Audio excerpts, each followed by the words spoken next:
আপুনি যদি ৰুদ্ৰাক্ষ ধাৰণ কৰিব বিচাৰে কিন্তু নাজানে যে কোনটো ৰুদ্ৰাক্ষ আপোনাক সুফল দিব তেনেহ'লে এই ভিডিঅ'টো আপোনাৰ কাৰণে।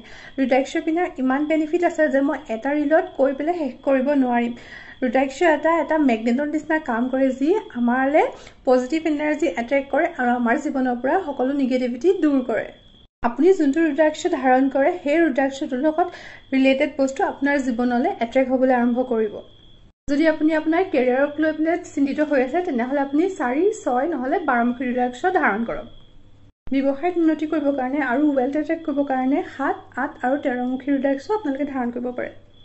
স্বাস্থ্যজনিত কাৰণ বা আপোনাৰ মনত যদি দুখ কষ্ট কিবা পাই আছে, আপোনাৰ মেণ্টেল ক্লিয়াৰিটি নাই, আপোনাৰ পিচ অফ মাইণ্ড নাই, তেনেহ'লে আপুনি 5মুখী ৰুদ্ৰাক্ষ আৰু 11মুখী ৰুদ্ৰাক্ষ আপোনালোকে ধাৰণ কৰিব পাৰে।